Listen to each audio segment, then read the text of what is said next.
उत्तराखंड के घने जंगलों के बीच बसा था एक छोटा सा गांव, चांदनीपुर। इस गांव की सबसे डरावनी कहानी थी एक पुरानी हवेली की, आई बताओ आयरी की, जिसे गांव वाले काल कोठी कहते थे।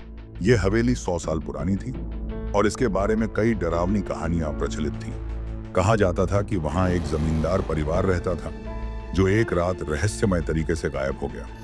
तब से हवेली खाली पड़ी थी। में वहां से अजीब अजीब आवाजें आती थीं, बच्चों की हंसी, औरतों का रोना और कभी कभी किसी के चीखने की आवाज। गांव वालों का मानना था कि हवेली में बुरी आत्माएं बसती हैं और जो भी वहां जाता है वह कभी वापस नहीं लौटता। राहुल शर्मा, एक नौजवान पत्रकार जो हमेशा रहस्यमयी कहानियों की तह तक जाने के लिए उत्सुक रहता था, इस हवेली के बारे में सुना। वह अपनी पत्रिका के लिए एक सनसनीखेज स्टोरी लिखना चाहता था। उसने अपनी दोस्त अनीता, जो एक इतिहासकार थी, और अपने कैमरामैन विक्रम को साथ लिया।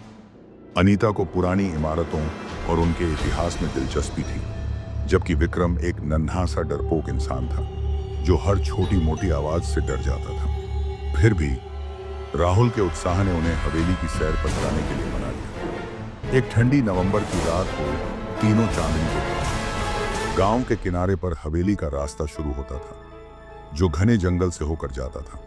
गांव के बुजुर्गों ने उन्हें चेतावनी दी, बेटा उस हवेली में मत जाना, जो गया वो कभी नहीं लौटा।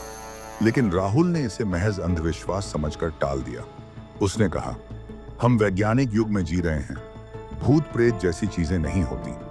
रात के 10 बजे तीनों ने अपने बैग उठाए, जिसमें टॉर्च, कैमरा, रिकॉर्डर और कुछ खाने पीने का सामान था, और जंगल की ओर चल पड़े। रास्ते में ठंडी हवा के झोंके उनके चेहरों को छू रहे थे और पेड़ों की टहनियों से अजीब सी आवाजें आ रही थीं, जैसे कोई फुसफुसा रहा हो। विक्रम ने डरते हुए कहा, राहुल, मुझे लगता है हमें वापस जाना चाहिए। लेकिन राहुल ने हंसते हुए कहा, अरे डरपोक, ये सिर्फ हवा है। करीब आधे घंटे बाद वे हवेली के सामने पहुंचे। हवेली की दीवारें टूटी फूटी थीं और खिड़कियों के शीशे धूल और मकड़ियों के जालों से ढके थे। मुख्य द्वार लकड़ी का था, जो इतना पुराना था कि हल्का सा धक्का देने पर ही खुल गया। अंदर का माहौल और भी ठंडा और डरावना था। हवा में एक अजीब सी गंध थी, जैसे कुछ सड़ रहा हो। हवेली के अंदर का दृश्य किसी भूल भुलैया जैसा था। लंबे लंबे गलियारे, पुराने झाड़ फानूस और दीवारों पर टूटी फूटी पेंटिंग्स। अनीता ने एक पेंटिंग की ओर इशारा किया, जिसमें एक परिवार था, एक बुजुर्ग जमींदार, उसकी पत्नी और 2 छोटे बच्चे। अनीता ने कहा, शायद ये वही परिवार है जो यहां रहता था। राहुल ने कैमरे से उसकी तस्वीर ली और बोला, चलो और अंदर चलते हैं। वे एक बड़े हॉल में पहुंचे जहां एक पुराना पियानो रखा था। विक्रम ने मजाक में उसका एक की दबाया और अचानक एक तीखी डरावनी धुन बजी। वह डर के मारे पीछे हट गया। ये क्या था? उसने कांपते हुए पूछा। राहुल ने कहा, शायद पुराना पियानो है जो अपने आप बजा। लेकिन अनीता को कुछ गड़बड़ लग रही थी। उसने कहा, मुझे लगता है हमें यहां नहीं होना चाहिए। तभी उन्हें एक कमरे से बच्चों की हंसी की आवाज सुनाई दी। राहुल उत्साहित होकर बोला, चलो देखते हैं। वे उस कमरे की ओर बढ़े, लेकिन जब दरवाजा खोला तो वहां कुछ नहीं था। कमरा खाली था, सिवाय एक पुराने दर्पण के जो दीवार पर टंगा था। अनीता ने दर्पण की ओर देखा और चीख पड़ी। उसने कहा, मैंने दर्पण में एक औरत को देखा जो मेरे पीछे खड़ी थी। राहुल और विक्रम ने पीछे मुड़कर देखा, लेकिन वहां कोई नहीं था। विक्रम का कैमरा अचानक बंद हो गया और टॉर्च की रोशनी भी कमजोर पड़ने लगी। राहुल ने कहा, शायद बैटरी कम है। लेकिन अनीता को कुछ और ही शक था। उसने कहा, राहुल, ये कोई तकनीकी खराबी नहीं है, यहाँ कुछ गलत है। तभी उन्हें एक औरत के रोने की आवाज सुनाई दी। आवाज ऊपरी मंजिल से आ रही थी।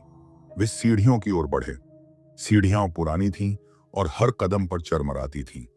ऊपरी मंजिल पर एक लंबा गलियारा था, जिसके दोनों ओर कई कमरे थे। एक कमरे का दरवाजा अपने आप खुला और बंद हुआ। राहुल ने हिम्मत करके उस कमरे में कदम रखा।